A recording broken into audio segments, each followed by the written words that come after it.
یہ جو آج کل مسئلہ چل رہا ہے کہ جی ڈپریشن ہے، اور اس کے علاوہ بلڈ پریشر، شوگر، یہ ساری چیزیں، اس کے پیچھے ایک بہت بڑی وجہ جو ہے وہ فحاشی اڑانی اور بے حیائی کی ہے۔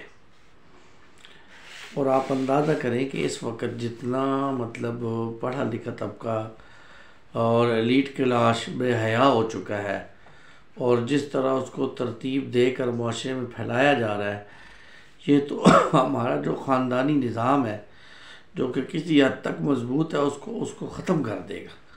اور دشمن کی تو خواہش یہی ہے کہ ان کا خاندانی نظام تباہ ہو جائے اور جنسی بے روی کی کیفیت پیدا ہو جائے۔ تو اس وقت آپ اگر دیکھیں کہ جو سب سے زیادہ ہمارے ہاں معتبر ادارے سمجھے جاتے ہیں، جیسے یونیورسٹیز ہیں جہاں بچے بچیاں پڑھتی ہیں، وہاں سب سے زیادہ جو ہے وہ فحاشی اور عریانی کو پروموٹ کیا جا رہا ہے۔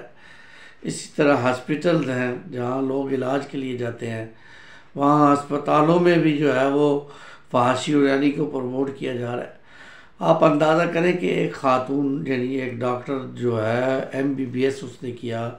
پڑھا ہے، پھر ہاسپٹل میں کوئی ان کے کورس ہوتے ہیں وہ کیے ہیں،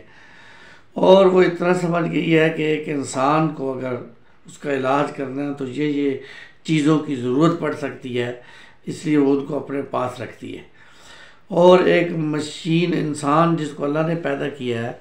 تو اللہ تعالیٰ نے بتا دیا کہ اس کی ضرورت کی یہ چیزیں ہیں جو اس کو چاہیے، اور یہ چیزیں جو ہے وہ اس کے لیے مضر صحت ہیں، اس کو نہیں دینی ہے، تو وہ دور اللہ نے کر دی ہے۔ اب انہی چیزوں کو کھلا دینا یا پکڑا دینا کتنی بری بات ہے، اور اس سے زیادہ جو ہے وہ صحت خراب ہونے کے امکان ہے۔ تو اس وقت جو ہے وہ سب سے زیادہ جو سمجھیے کہ اس میں میری توجہ بھی دلائی کسی نے کہ سب سے زیادہ فحاشی اور عریانی جو ہے وہ ہاسپٹلز میں اور کو ایجوکیشن سکولز میں اور یونیورسٹیز میں۔ آپ دیکھیں آئے دن سکینڈلز آ رہے ہیں یونیورسٹیز کے، بچیوں کی تصویریں لیک ہو رہی ہیں، بچیوں کی ویڈیوز لیک ہو رہی ہیں۔ پھر اسی طرح جو ہے وہ آپ سکولوں کے حال دیکھ لیں، چھوٹی چھوٹی عمر میں بچیاں گھروں سے بھاگ رہی ہیں سکول والے بچوں کے ساتھ، سکول والے بچے ان کو لے کے جا رہے ہیں۔ اور یونیورسٹی کا تو معاملہ ہے ہی بہت دگرگوں، یعنی وہاں تو یوں سمجھیے کہ جو بچی چلی جاتی ہے تو اللہ ماشاء اللہ ان کی عزتیں بہت کم جو ہے وہ محفوظ رہتی ہے۔ تو یہ خیال والدین کو بھی کرنا چاہیے کہ ہم اپنے معصوم بچے اور بچیوں کو یونیورسٹی میں بھیج کر کے ان درندوں کے حوالے کر دیتے ہیں، تو فحاشی اور عریانی۔ اور اسی طرح آپ دیکھیں ڈاکٹر پڑھے لکھے لوگ، اور ایک انسان جو ہے وہ جب اللہ تعالیٰ کو پہچان لیتا ہے، اور ایک ڈاکٹر جو ہے وہ بہت جلد اللہ کو پہچان لیتا ہے، کیونکہ اللہ کی قدرت وہ انسان کے اندر دیکھتا ہے جب اس کو چیرتا ہے اور پھاڑتا ہے، اور اندر اللہ کے نظام کو دیکھتا ہے تو وہ بے اختیار اللہ پر ایمان لے آتا ہے۔ لیکن اب آپ دیکھیں ہاسپٹل میں یہی پڑھی لکھی ڈاکٹرز،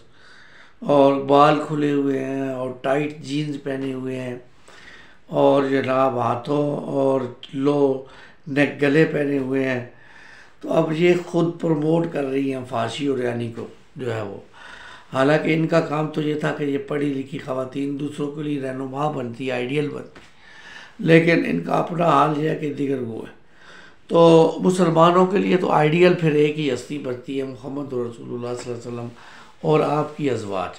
آپ خود مردوں کے لیے مکمل اسوہ، اور آپ کی ازواج عورتوں کے لیے مکمل اسوہ۔ تو جس طرح آپ کی ازواج نے زندگی بسر کی، ایسے ہی ہماری آج کی بچیاں زندگی بسر کی۔ یہ کیوں ہم سمجھتے ہیں کہ شاید ہم دینی تعلیم حاصل کر لیں گے تو معاشرے میں پیچھے رہ جائیں گے، یا یہ ہے کہ ہماری بچی جو ہے وہ سکول نہیں جائے گی، یونیورسٹی نہیں جائے گی تو معاشرے میں اس کا مقام کیا ہو جائے گا، اس کے لیے رشتے نہیں آئیں گے۔ اب یہ باتیں ہم سوچتے ہیں، حالانکہ یہ سوچنے والی باتیں نہیں ہیں۔ رشتہ بھی وہ رب دے گا جس طرح آپ نے پیدا کیا ہے، اور رزق بھی وہی رب دے گا جس طرح آپ نے پیدا کیا ہے۔ باقی یہ دکان، یہ کاروبار، یہ نوکری، یہ سب تو بہانے ہیں۔ اس لیے ہمارا ایمان اور توکل صرف اللہ پر ہونا چاہیے کہ اللہ تعالیٰ نے ہمیں جو ہے وہ بنایا، اور ہم ان بری باتوں سے، فحاشی اور عریانی سے بچنے کی کوشش کریں۔ آمین یا رب العالمین۔